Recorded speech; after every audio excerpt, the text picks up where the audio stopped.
Halo pemirsa Cokro TV, jumpa lagi dengan saya Ahmad Sahal di Seruput. Saya kali ini berbincang dengan Mas Helmi Yahya. Untuk kedua kalinya. Untuk kedua kalinya. Mimpi opo iki? Karena nanti seruput kopi, aku seruput kopi. Iya. Ini saya seruput teh. Seruput dulu. Itu nggak konsisten. Seruput kopi, hostnya minumnya teh. Aduh, nggak konsisten itu. Yang penting ada cangkirnya, Mas. Mana ya? Iya. Wah, enak ini. Itu khusus lah itu untuk Mas Helmi lah. Nah, saya tertarik ngobrol dengan Mas Helmi itu karena saya melihat beberapa konten terakhir di Helmi Yahya Bicara. Ini saya kan juga penikmat konten-kontennya Mas Helmi ya. Waduh. Itu 3 konten terakhir itu tentang KDM, Kang Deddy Mulyadi. Ya. Jadi dan itu dilakukan di taman apa itu? Tahura, Taman Hutan Raya. Taman Hutan Raya yang Hidden sangat gem, asri ya. 500 hektar. Jadi itu saya tertarik nih untuk membawanya ke Cokro TV gitu loh. Tahuranya atau obrolannya? Obrolannya karena ini saya berbincang dengan ahlinya ini mengenai personal branding, personal brand. Kan di situ disebutkan Mas Helmi juga nulis buku ya, pernah nulis buku tentang Budaya Ayu tentang personal brand dan Kang Deddy memenuhi ingredient untuk semua ingredient personal brandnya gitu. Jadi saya ingin kita membahas soal itu, Mas, dalam konteks politik Indonesia sekarang dan konteks apa ya, ini Bapak Aing ini kan fenomena yang betul-betul di medsos ya, di dunia maya, di dunia bahkan dunia nyata juga itu jadi pembicaraan kan. Betul. Bahkan ada yang bilang ini gubernur Indonesia ini karena jadi pembicaraan seluruh Indonesia gitu. Ada juga namanya gubernur konten. Gubernur konten karena sangat rajin konten. Oh, tiap hari 3, Mas. Gila itu. Sampai berapa? Seruput berapa episode? Paling saya seruput paling 1 rata-rata sehari. Sehari ya. Iya, tapi kan ada beberapa, ada Adi Armando, ada yang lain gitu. Iya, jadi Cokro paling 3. Sendiri, Pak. Gila ya. Helmi Yahya, ketua asosiasi kreator konten cuma mampu 3 episode seminggu. Iya. Tapi ditambah ada jas saya dan macam. Ini sehari 3, Pak. Dan yang nonton tuh jutaan. Rata-rata 800.000, 600.000. Dan bukan hanya itu kan. Tentu saja kesibukan KDM kan bukan hanya itu gitu. Jadi itu fenomenal lah gitu ya. Nah, tapi sebelum kita masuk ke soal pembahasan mengenai KDM, Kang Deddy Mulyadi, saya ingin mengucapkan selamat dulu ke Mas Helmi Yahya karena filmnya menang di Festival Cannes ya. Apa Nusantara ya, Mas? Nusantara. Jadi kita menangkan dokumenter terbaik dunia nomor 1 untuk film short documentary. Ya.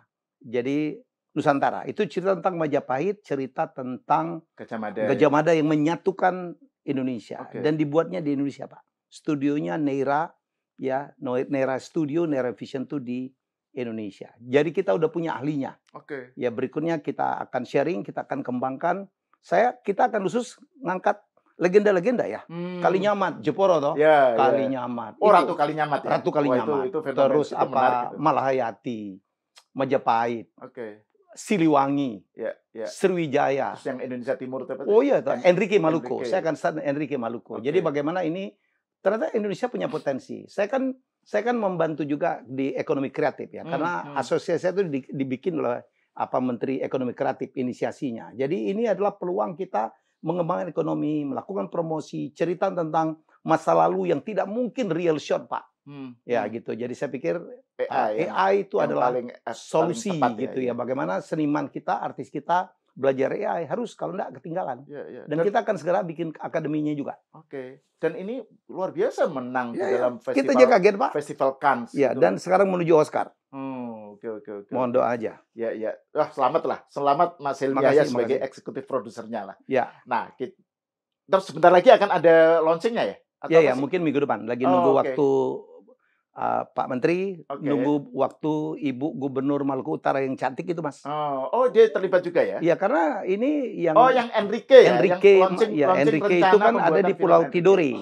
Kelahiran Tidore. Oke. Wah, senang banget, Pak. Wah, kita tunggu dan mungkin juga perlu gitu kita nanti bicarakan secara terpisah itu. Siap. Ya, iya dong. MOU-nya siap ini. Iya. Jangan MOU, Pak, langsung kontrak. Oke. Sekarang kita ngomong tentang KDM, Kang Deddy Mulyadi. Ini kalau di kontennya Mas Helmi ya, di Helmi Yahya Bicara itu kan paling tidak ada 5 elemen. 5 elemen. Yang dipunyai oleh Kang Deddy Sehingga dia memenuhi syarat untuk atau memenuhi ingredient personal brandingnya sukses. Ya. Kan appearance ya, penampilan, achievement, prestasi ya, skill, terus kemudian keunikan dan yang attitude ya. Nah, bisa diuraikan lagi nggak, Mas? Karena kan nggak semua orang nonton. Jadi biar habis nonton ini nonton ke Helmi Yahya bicara juga gitu. Oke, jadi saya berusaha juga nggak ngulang juga ya. Jadi gini loh, saya pernah menulis buku tentang personal branding. Ya, who the hell are you? Jadi who the hell are you itu kalau kita tanya lu siapa, artinya tidak dikenal. Orang tidak dikenal nggak akan kebagian. Tidak akan dipilih. Ya, itu makanya ilmu personal branding. Jadi personal branding itu atau personal brand itu intinya adalah diferensiasi. Dia harus berbeda dari orang lain. Dia harus berbeda dengan orang di sekitarnya. Ya, malah Panji Pragiwaksono itu di banyak panggungnya pernah ngomong yang viral juga, Pak. Sedikit lebih beda, lebih baik dari sedikit lebih baik. Sedikit lebih beda, lebih baik daripada sedikit lebih baik. Jadi kalau mau sukses, carilah perbedaanmu. Raffi misalnya, sulit untuk menjadi lebih baik dari Raffi. Untuk menjadi lebih baik dari Raffi pun belum tentu sesukses Raffi, karena Raffi udah duluan. Ya, jadi jangan jadi Raffi dong. Itu intinya. Jadi carilah uniqueness yang ada dirimu, itu yang disebut dengan diferensiasi. Nah, untuk mengangkat diferensiasi itu memang ingredientnya, bumbunya itu 5. 1, penampilan. Ya, kalau orang semua baju putih, kita hitam sendiri kan beda toh. Kalau semua orang misalnya pakai ikat kepala, kita enggak, kita akan berbeda. Deddy Mulyadi itu sadar atau tidak sudah melakukan itu. Tiap hari baju putih, Mas. Baju putih, celana putih, pakai jaket putih, pakai udeng tuh ya. Apa tuh namanya, totopong putih, pakai sepatu putih, dan dia berjalan gitu. Dan very different. Pakaiannya itu seperti itu semenjak jadi bupati ya? Kayaknya dari dulu dia begitu tuh. Jadi kalau orang bilang dia pencitraan sekarang, enggak. Dari belasan tahun yang lalu, Deddy Mulyadi sudah seperti itu. Jadi bukan caper atau apa. Saya kemarin nonton tuh wawancara dengan Pak Susno Duaji, yang waktu beliau di Purwakarta kan Pak Susno kan Kapoldanya. Dia tahu banget, Pak. Kalau orang ini begitu itu dari dulu dan real. Real gitu. Ya, jadi nomor 1 tadi adalah appearance, penampilan. Ada orang dikenal karena selalu baju hitam. Permadi. Ada yang selalu baju pakai sarung. Bukan Permadi Abu Janda bukan ya, Permadi yang lama, Permadi. Nanti orang keliru. Keliru, ya. Ada orang dikenal selalu pakai sarung, misalnya Jaya Suprana. Bob Sadino dulu lebih keren dong ya. Pakai jeans yang dipendek, ini dipendek. Padahal panjang dipotong pendek. Tapi Mas, appearance, penampilan itu bisa menjadi kekuatan, tapi juga bisa orang nganggapnya nyeleneh. Iya. Nyeleneh itu kan juga belum tentu kekuatan kan? Belum tentu. Tapi ada unsur tuh. Jadi nyeleneh itu seberapa nyeleneh? Kalau aneh banget gitu, kayak misalnya Limbat gitu kan, itu kan sulit Pak gitu untuk jadi seperti Limbat. Saya tahu dia bisa ngomong tapi medok kan dulu. Karena kan tapi peran personal brand diambilkan fakir, harus misteri gitu. Jadi ada orang yang memang dikenal dari caranya berpakaian. Ya. Misalnya Reni Jayusman, ya. Kan ada orang yang selalu cakep, tampilnya selalu wah gitu, misal Krisdayanti. Jadi appearance adalah salah satu ingredient. Tapi appearance saja itu nggak cukup, Pak. Ya kan? Kita dikenal doang sebagai apa? Gitu. Nomor 2 adalah yang disebut dengan achievement. Achievement juga menjadi satu unsur personal branding. Pernah menang ini, pernah mimpin ini berhasil, ya kan? Pernah sekolahnya di sini, ranking 1, mendapatkan penghargaan banyak, mendapatkan BURI, itu semuanya adalah achievement. Ya, jadi Deddy Mulyadi banyak banget. Ya, sejak dari Purwakarta, achievement-nya itu inilah terikot lah ya dengan baik. Dia disukai oleh rakyatnya, itu menjadi leader yang disenangin. Itu adalah sebuah achievement. Pernah di eksekutif, di legislatif juga. Lengkap tuh. Ya, di legislatif juga legislatif kan? Pernah gitu. Dan menjadi pengusaha walaupun sapi gitu ya. Dia beternak apa. Dan cerita hidupnya itu dahsyat. Jadi dia bisa digambarkan sekarang from zero to hero. Ibunya tuh cuma tamat SD kalau nggak salah ya. punya anak 9, bapaknya cuma tentara atau apa? Anaknya 9. Jadi, saudaranya Kang Deddy itu 8. 8 gitu. Jadi dia bilang, semuanya sekolah Pak, semuanya berhasil tanpa menjual satu bidang tanah pun. Itu selalu dia ulang-ulang. Jadi menurut saya, dan sekarang dia menjadi seperti ini. Jadi prestasinya itu udah terlihat ya. Ya, kemudian sekarang prestasi dia sebagai YouTuber yang paling sukses Pak. Yang AdSense-nya paling banyak. Waduh gila. Bayangin aja Mas Sahal, sehari 2-3 video, konsisten itu. Ya, dan yang nonton itu kayaknya nggak ada di bawah 400.000. 1 juta gitu. Berapa AdSense-nya? Itulah yang dia bagi-bagi. Termasuk kemarin Persib juara. 800 juta dari uang AdSense, 200 juta jual sapi. Jadi kalau dia nolong orang, Bu, ini warung dibongkar ya, itu dia bayar, Pak. Dan ini lebih gila lagi. Jadi dia tuh bisa. Kenapa kemarin pada saat Lebaran naik ke puncak itu sepi, Pak? Biasanya kan macet itu, buka tutup. Itu sopir-sopir angkot itu disuruh libur 2 hari. Ya, dan dibayar semua tuh, ditransfer duit Mas. Dan dia kemarin cerita sama saya, wah makan siang dengan saya lucu. Dia cerita yang kenapa akhirnya manggil saya gitu, menarik Pak. Dia tuh punya rekening 1.100 sopir angkot yang di puncak. Wah gila tuh, itu saya pikir tuh terobosan-terobosan ya. Yang nggak terpikir itu kita sebut dengan out of the box. Ya, jadi saya melihat itu kita nggak meragukan ya apa skill beliau, achievement. Nah, skillnya udah lihat tuh. Pak, saya tuh jarang kagum sama orang kayak gitu ya. Begitu dia pidato, cepet ngomong, runtun gitu. Tanpa daging semua. Tanpa nggak ada. Wah, dia kuasain. Mau ngomong apa? Mau ngomong agama, mau ngomong apa? Lucunya ada. Kemarin kan 100 hari dia nggak nyebutnya selebrasi ya. Dia 100 hari evaluasi kerja Deddy Mulyadi dan Wagubnya. Dahsyat, Pak. Dibikin di rumah. Dia ngundang seluruh jajaran eselon-eselon di Jabar. Kemudian direksi komisaris BJB dan beberapa anak-anak perusahaan BUMD-nya dia ngundang di rumah. Itu yang ini, yang dia pidato dia bilang saya disebut Mulyono kedua gitu ya? Oh, itu di waktu HUT BJB. Oh, waktu HUT BJB. HUT BJB itu nggak ada hingar-bingar, Pak. Itu pertama kali saya nonton dengan mata kepala saya sendiri. Wow, terbuka. Nggak ada MC-MC-an, Pak. Dia pakai musik, dia nguasain musik. Dia bergaul dengan semua seniman. Jadi, wah itu keren. Jadi itu tahu-tahu dia naik pakai mic yang kayak gaya-gaya Steven Tyler gitu kan. Ya mic-nya dia tuh pakai, kalau Steven Tyler pakai shawl, dia pakai bunga melati. Dia ngomong gitu. Dia dikatain. Dia menguasai panggung, betul ya. Panggung.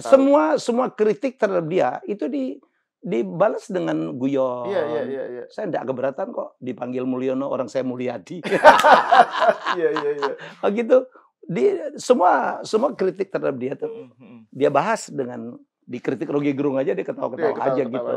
Jadi kan yang soal Mulyono itu kan dari Tempo kan. Dari Tempo iya. Enggak ada masalah dia. Iya. Dia seneng aja. Jadi kalau cuma memang nikmat banget sih melihat. Saya menikmatin. Cuma sayangnya banyak dalam bahasa Sunda, Mas. Jadi iya. Agak rumit ini artinya apa ini?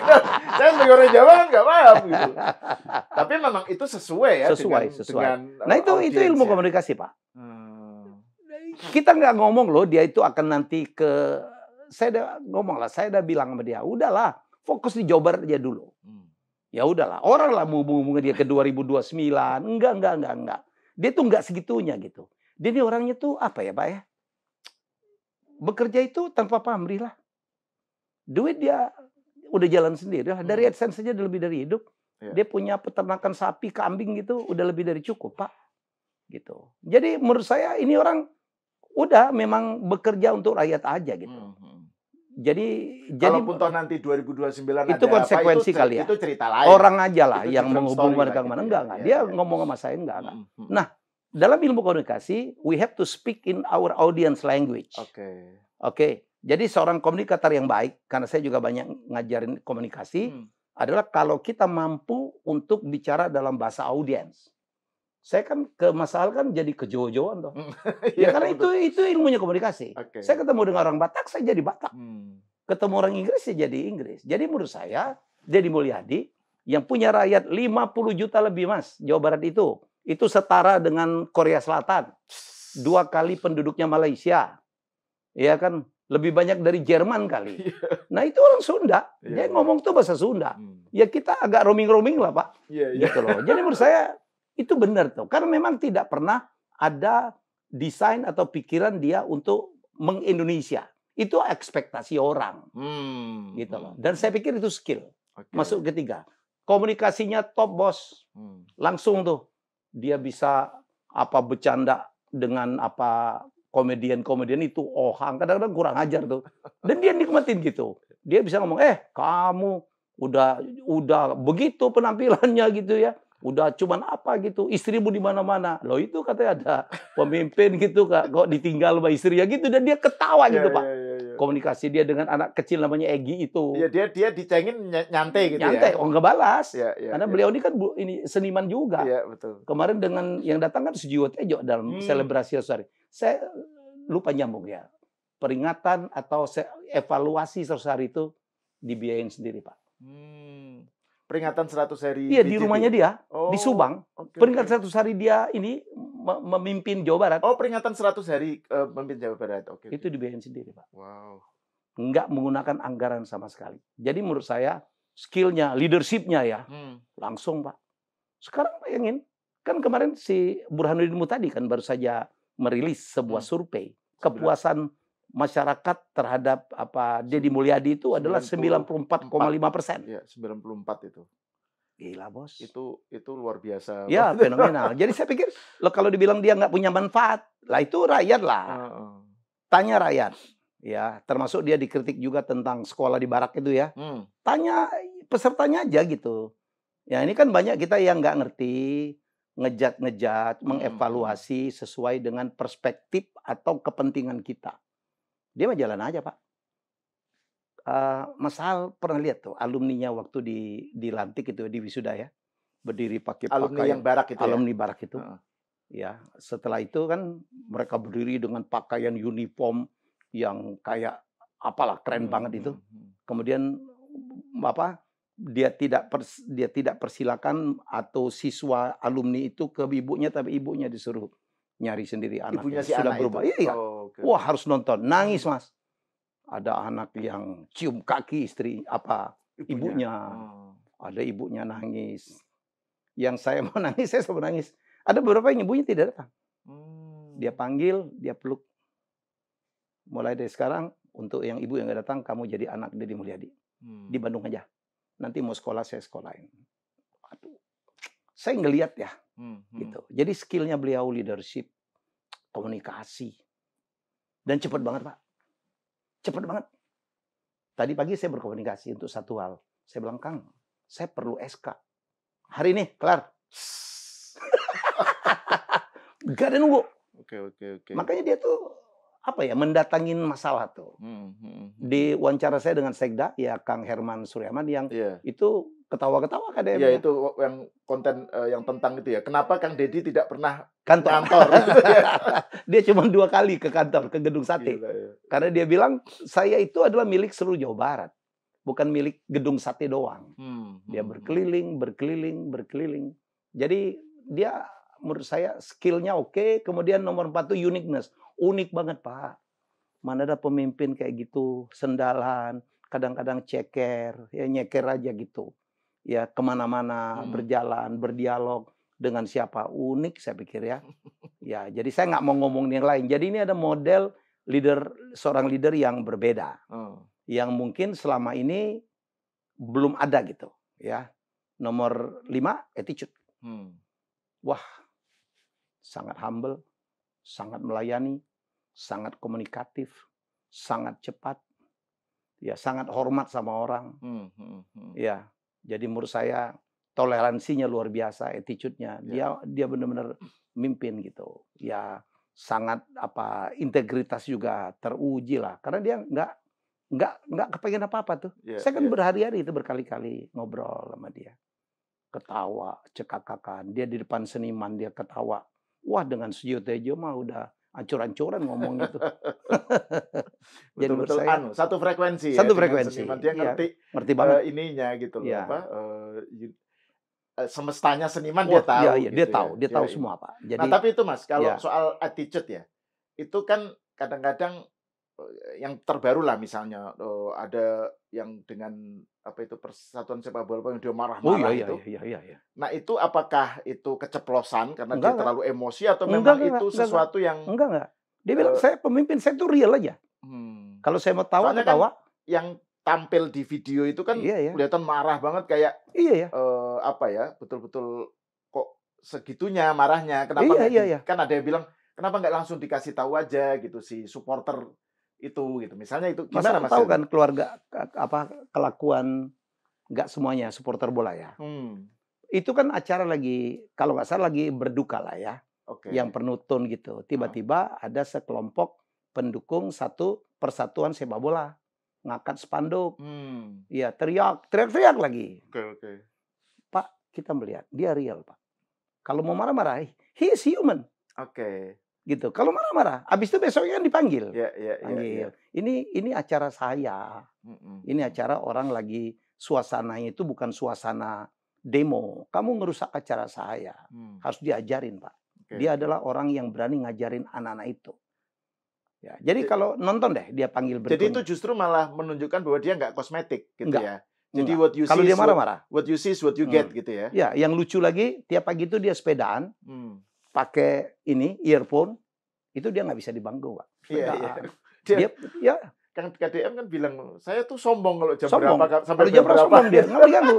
Karena orang begini kan perlu waktu dia meditasi ya. Kayak saya juga kan punya ritual sendiri. Masalah tahu, saya kalau lagi kepengen sendiri gitu, habis penat kerja di mana-mana, kalau nggak saya duduk di depan TV saya, TV pun nyala, saya nggak tahu nonton apa, saya merenung aja, saya main handphone, atau nomor 2 saya duduk di toilet. Saya bisa duduk di toilet, orang bilang komentar selalu lah. Ya, saya bisa setengah jam. Ya, karena itulah menurut saya momen di mana saya tidak ada yang ganggu. Yang paling bisa ganggu paling istri saya. Itu pun dia tahu. Saya kalau udah di toilet nggak ngapa-ngapain, Pak. Duduk aja. Jadi saya pikir semua orang punya kebiasaan. Jadi saya melihat ya bahwa KDM itu real aja. Kalau dia marah-marah, kalau dia senang-senang, kalau ketawa-ketawa, bercanda-bercanda. Bercandanya mah menurut saya sih nggak dilakukan oleh pemimpin-pemimpin lain. Kadang-kadang saru-saru, Pak. Iya, dia jomblo tuh dipermainkan tuh, ketawa kita. saya melihat terus ada yang dia dijodoh-jodohin siapa? Iya, gitu kan? dia tanggapin. Bayangin di BJB, HUT BJB. Ini BJB udah saya bantu loh. Ya, jadi biaya promosi bisa potong semua orang saya kok nanti yang jadi ini dia kemana-mana Pak. BJB peduli.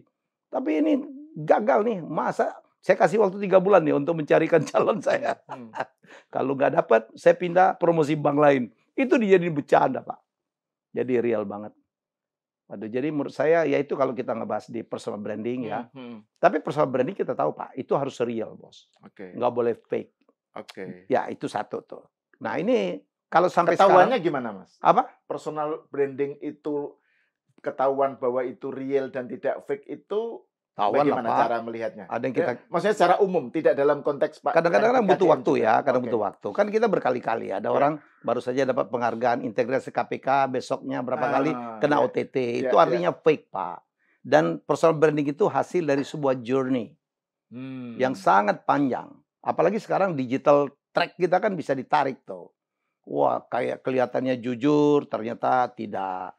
Kelihatannya apa gitu penolong, ternyata apa gitu. Jadi itulah 5 komponen itu Mas Al. Saya pun kan punya personal branding, saya cukup banyak lah.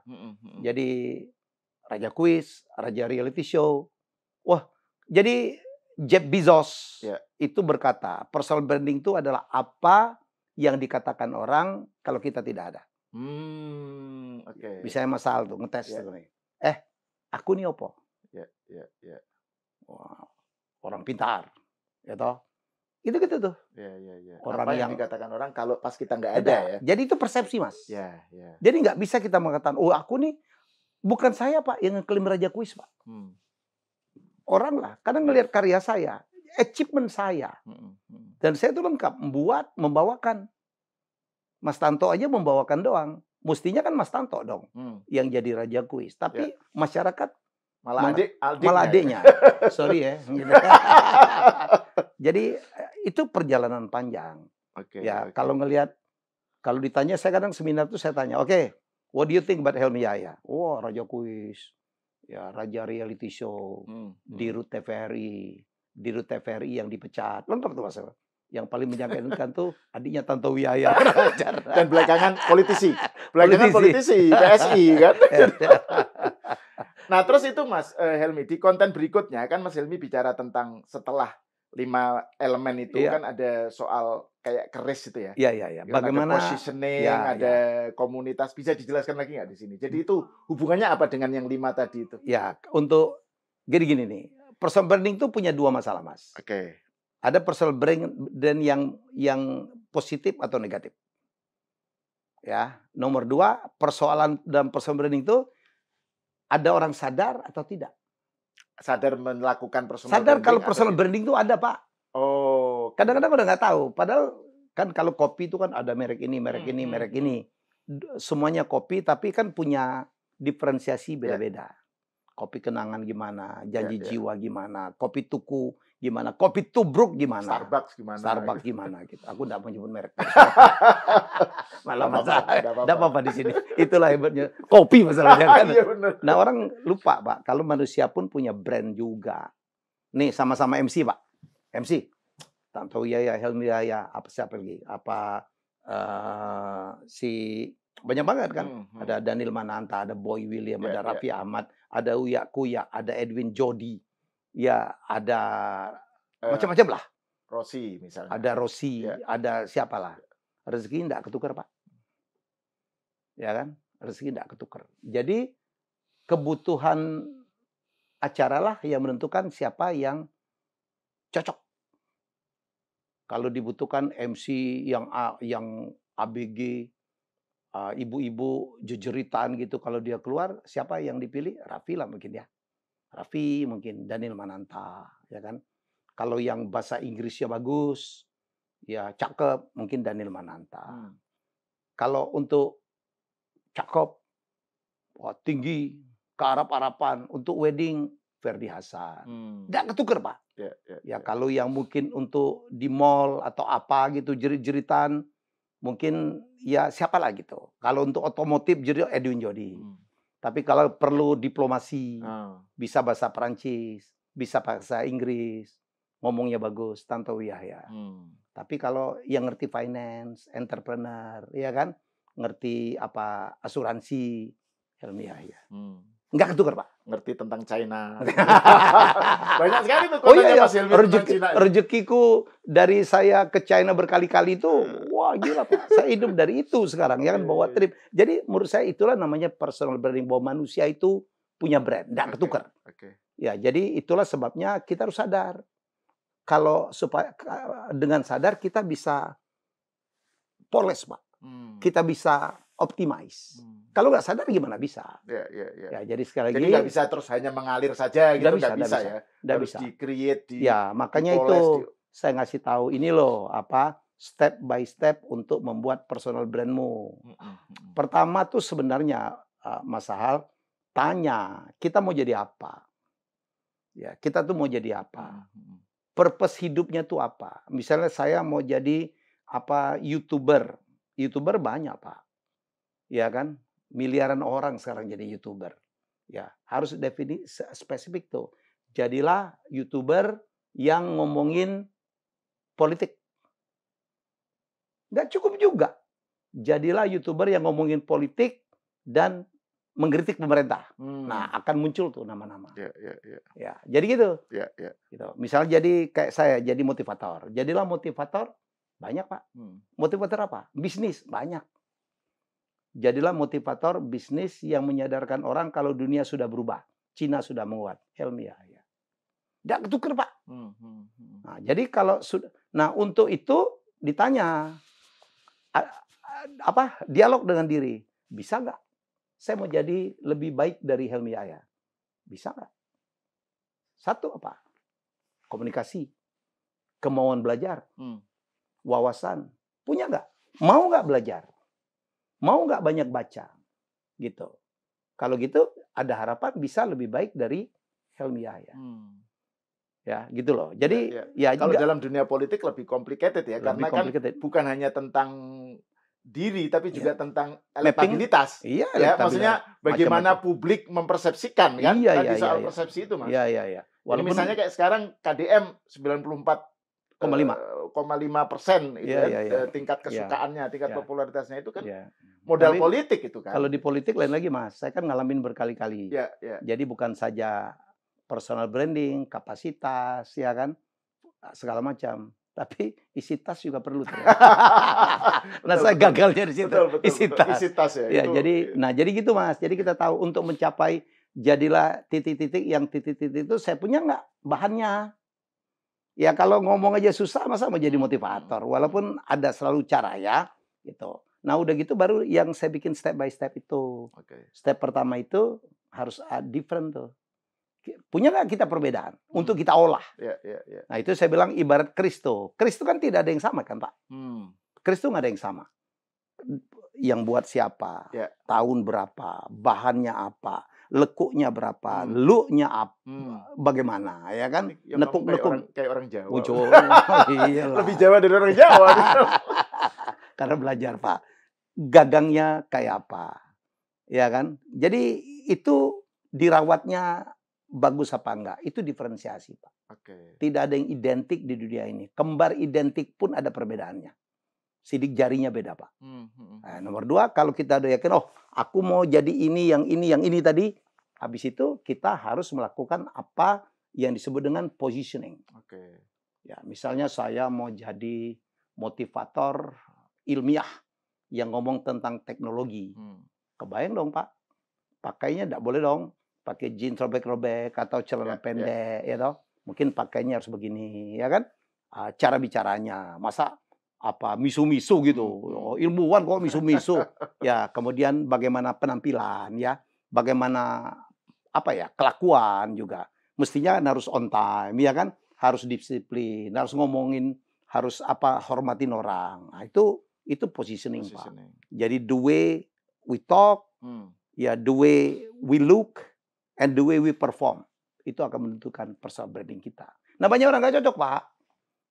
Apa brandingnya dia minta ini, tapi ini tidak menunjang gitu loh.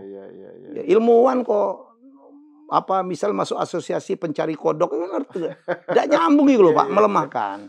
Nomor 3 pemilihan komunitas penting Pak.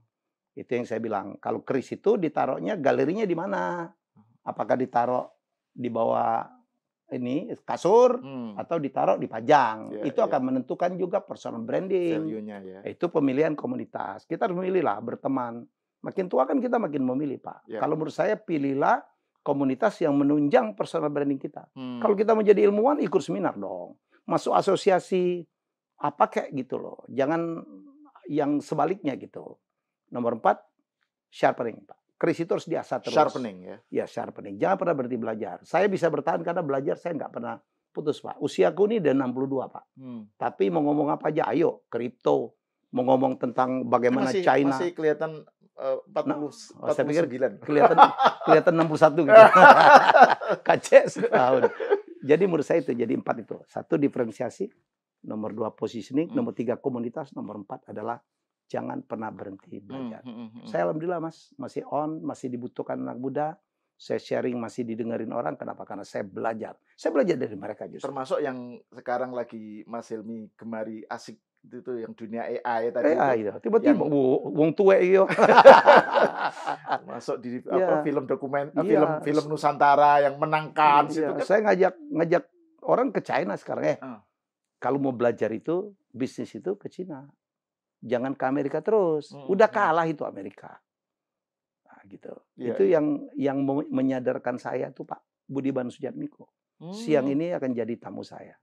Dia bilang, bro, lu tahu nggak? 7 dari 10 industri strategis dunia itu udah dikasihin oleh China. Dia anaknya kuliah di Cina kan? Cina ya. Kemarin ketemu di bandara. Jadi saya pengen juga untuk mengundang dia. Nanti saya sampaikan gitu. Jadi udah direncanakan sih tapi belum. Sibuk banget. Nah, terus kembali ke soal KDM nih, soal Kang Deddy Mulyadi. Kan betapapun dia. Aku minum ya, Mas? Iya, silakan. Udah dibayar semua kan? Udah taken care of. Kan dia betapapun kan juga politisi, Mas. Ya. Kan kemarin sempat ada PDIP ya yang kemudian melakukan walkout gitu ya, gitu ya. Tapi saya nggak tahu seberapa kuat ya penentangan terhadap dia. Maksudnya saya pengen seberapa kelompok yang oposisinya bagaimana di Jawa Barat? Saya nggak melihat dari popularitasnya yang begitu 90% itu, ya, 90%. Boleh saya nggak jawab ya? Oke. Karena saya pikir ya udah itu saya nggak masuk karya sana, Pak. Bagian dari perjuangan lah. Saya pikir itu dinamika politik biasa saja. Masa semuanya sepakat gitu ya kan jadi. Nah, kalau gitu ini yang terakhir nih terkait dengan Kang Deddy Mulyadi nih. Apa kritik Mas Helmy sebagai orang yang betul-betul mengamati dan punya banyak hal yang positif ya. Tadi kan yang kita sampaikan kan yang Mas Helmy sampaikan kan aspek-aspek positif dari Kang Deddy. Ya. Kritik Mas Helmy apa terhadap saya ngerinya tuh saya bilang Kang, harus sadar ya, makin tinggi pohon, makin deras juga angin bertiup. Ya, semakin kita menonjol, semakin banyak yang tidak suka. Ini disampaikan Mas Helmy Ya, saya pelan-pelan lah dengan bahasa saya. Saya cuman kemarin Kang jaga kesehatan ya. Kalau perkara dia tidak bekerja sendiri itu yang wawancara saya dengan Sekda. Jadi di belakang dia itu ada tim yang bekerja pontang-panting, Pak. Saya kebetulan sangat kenal dengan birokrat Sekda. Ya? Birokratnya. Birokrasi Jawa Barat ya? Pemda Jawa Barat. Pemda Jawa Barat. Jadi dia itu yang diwawancara saya dengan Sekda, orang kan hari tahu, oh gitu ya. Orang pikir ini kan sporadis, Pak. Ketemu ini bantu jadi konten, ya kan? Ketemu ini enggak, Pak. Semua direncanain. Dia tahu loh kenapa dia akhirnya minta saya bantu dia. Saya tuh ingat loh, Mas Helmy dulu waktu dipecat oleh TVRI. Dia bilang ini orang sebenarnya menarik. Yang rugi itu TVRI. Dia ngomong kemarin tuh. Saya kan nggak tahu. Saya lagi di Norway, lagi tidur di sebuah lodge kecil. Ranjangnya kecil, Pak. Kami nyetir tuh. Tiba-tiba, ada telepon dari KDM. Gitu. Saya kan susah turun. Karena sebelah kiri saya itu dinding, sini istri saya. Saya nggak mau ganggu istri saya. Kalau telepon tengah malam, Pak. Wah, KDM. Saya turun, udah miss call. Saya call balik. Kenapa? Apa, Kang? Nanti bantu saya ya. Gitu. Saya nggak tahu. Bantu Jawa Barat ya. Ngeberesin Jawa Barat. Wah, saya bilang, ya siap Kang. Nanti jam 10 saya telepon lagi. Dia telepon lagi. Kang, pulang tanggal berapa? Saya bilang tanggal 13 April. Nanti tanggal 16 ke Bandung ya. Ketemu saya. Siap. Sudah saya pulang, saya lapor. Kang, jadi ke Jawa Barat jadi. Tahu Pak, RUPS, BJB.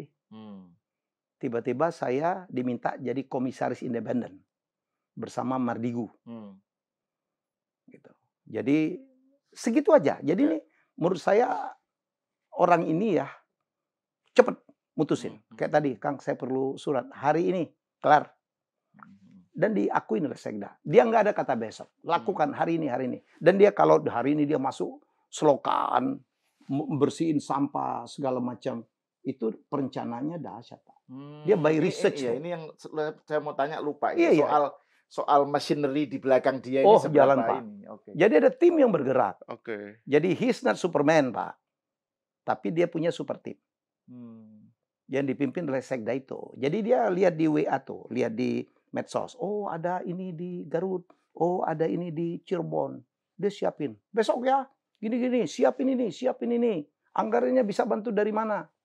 Dia cek semua tuh. Ya, kalau nggak ada, uang pribadi. Uang pribadi.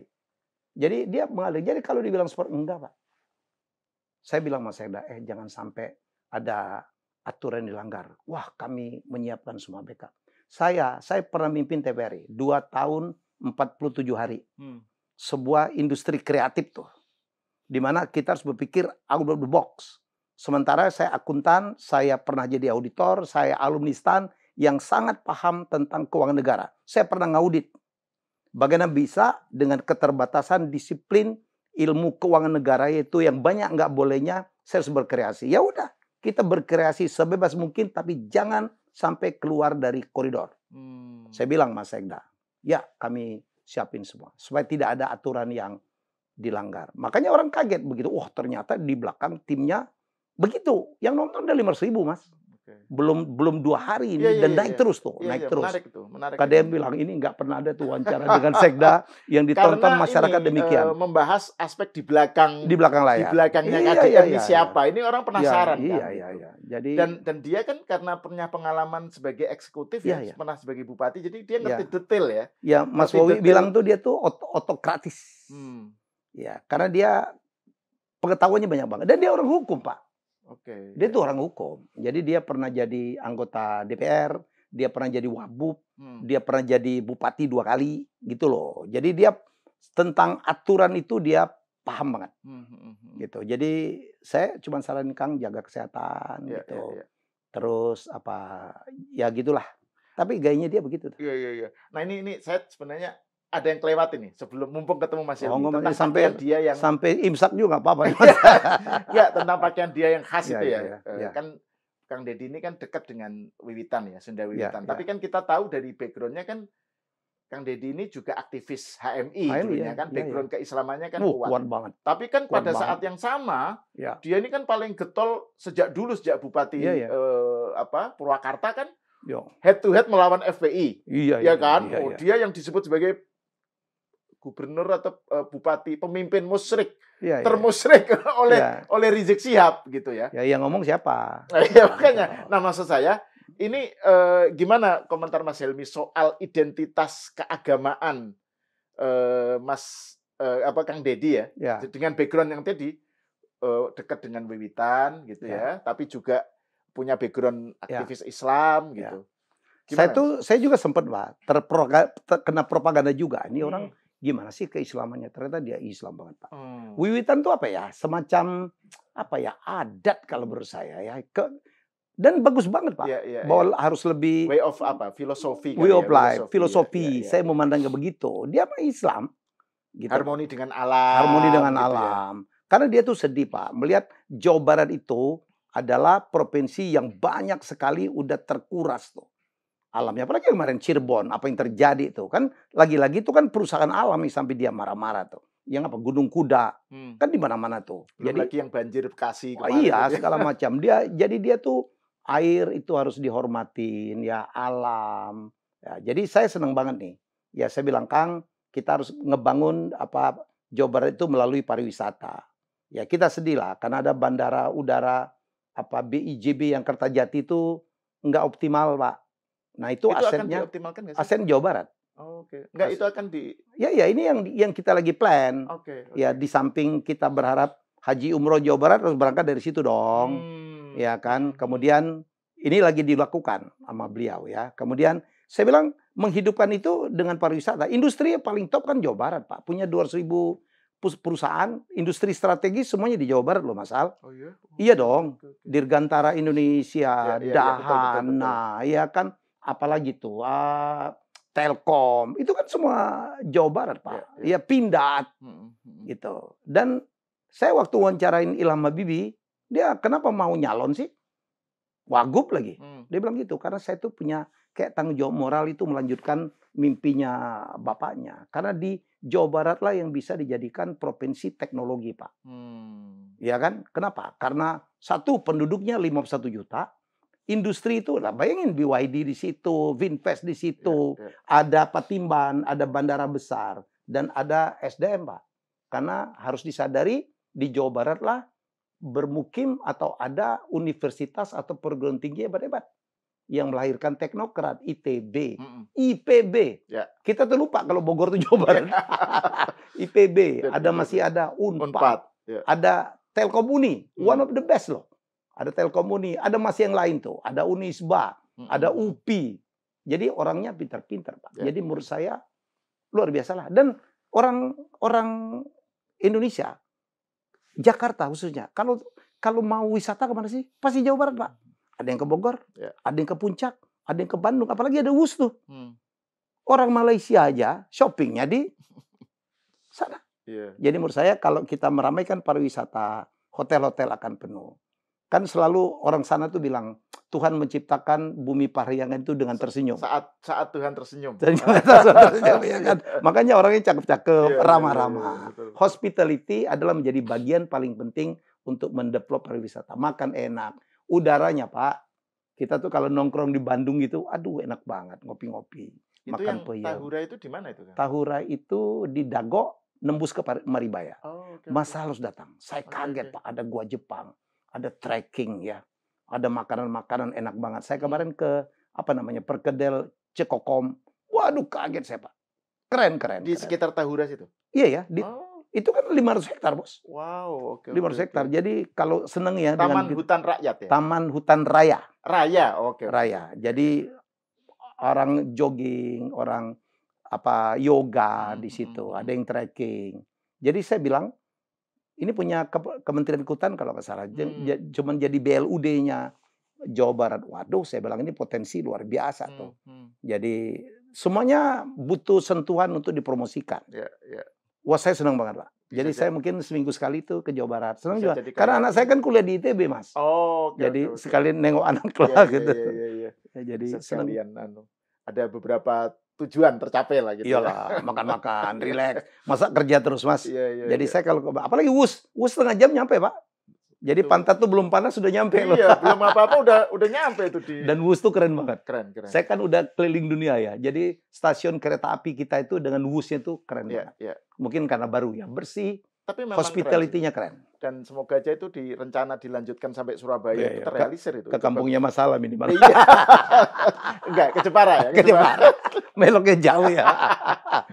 Oke, Mas Helmy Yahya, terima kasih atas obrolannya yang renyah dan asik ini. Senang. Dan saya kira kita harus melanjutkan lagi nih. Masih banyak. Nanti kita episode bahas AI. Iya dong. Itu penting itu. Iya. Penting itu tentang apa tadi itu loh Majapahit. Iya. Bagaimana perlu, menampilkan sejarah masa lalu. Iya. Karena sudah nggak bisa di ini revisi lagi. Anak muda sekarang AI, itu nggak suka sejarah, Pak. Iya. Kita sedih, Pak. Ada patung Sudirman di Jalan Sudirman kita. Ada ini. Cucu bilang, opa itu siapa? Iya, Sudirman. Dan dia Sudirman itu siapa? Aduh. Iya, nah, cari cara menceritakannya. Artinya kita harus otokritik dong dengan dengan yang diajarkan di sekolah-sekolah. Ya, di sekolah-sekolah. Jadi something wrong. Sama aja terhadap kritik orang terhadap KDM. Ya, bukan mempromosikan. Karena punya perspektif yang berbeda. Boleh saya nambah dikit? Ya, terhadap kan dia banyak dikritik termasuk oleh KPI itu, Mas. Tentang disalah di Barak nih. Betul. Nanti Pak, Ibu Barak akan jadi tamu saya sore ini. Oke. Gusti Ayu Dewi.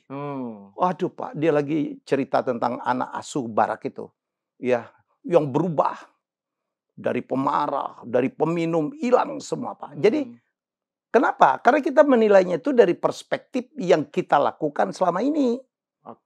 Ngaku aja sekarang sebagai orang, sebagai tokoh, sebagai anak bangsa, apakah cara yang kita lakukan selama ini benar? Jadi pembarakan itu ya kan terbukti berhasil. Ya, sebagai shock terapi buat anak-anak. Iya ya, karena diperlukan, Pak. Kalau orang tua sudah tidak mampu lagi mengasuh, Pak. Kalau sekolah sudah tidak mampu lagi. Ya, kalau yang lain-lain sudah tidak mampu lagi mengasuh mereka. Ya, menyadarkan mereka supaya jangan berantem, jangan naik motor yang berlima, nggak pakai helm, jangan narkoba, celurit sama meter, Pak, jangan judol gitu ya. Ya ini pendidikan yang bagus. Dia bilang nih, kemarin saya kaget, iya juga ya. Apa yang disampaikan banyak tokoh itu adalah karena dipengaruhi oleh Barat. Parameternya Barat. Gitu. Itu kan, Zazila, hak pendidikan anak lah. Itu kan Barat banget, Pak. Amerika. Dia bilang kondisinya kan beda. Kalau di Barat kan mengasumsikan infrastruktur hukumnya kuat. Udah jalan. Ya, law enforcement udah jalan. Adakah anak-anak di Amerika umur belasan tahun bisa beli miras, Pak? Nggak mungkin. Nggak bisa. Bisa nonton yang dewasa? Nggak mungkin. Iya kan? Bisa misalnya apalagi? Naik motor, nggak pakai helm. Ada nggak? Nggak ada. Berantem, Pak. Massal gitu. Nggak ada. Makanya yang dilakukan di sana sudah benar. dilakukan di sini. Nggak bisa lah, Pak. Itu yang terjadi. Saya bilang, wow. Pemikiran itu loh, Pak. Jadi kita mikir aja, ya saya bukan apalah ya. Saya kan orang yang sangat objektif lah untuk menyadari, kita ini kadang-kadang harus mikir dunia sudah berubah. Aku nih lagi sekarang banyak, Mas, ngasih seminar itu menyadarkan orang-orang tua. Kalau dunia itu sudah berubah. Apalagi kehadiran Gen Z. Itu tantangan itu. Ngasih tahu ke orang tua bahwa dunia berubah itu. Oh iya. Tapi dengan caraku ya mereka dengar, Pak. Iya. Kita bercandain, kita ledekin gitu. Udahlah, Pak. Bahasanya nggak nyambung kok bisa ngasih ini. Bahasa mereka udah beredar. Ada jujurli ngono loh, Mak.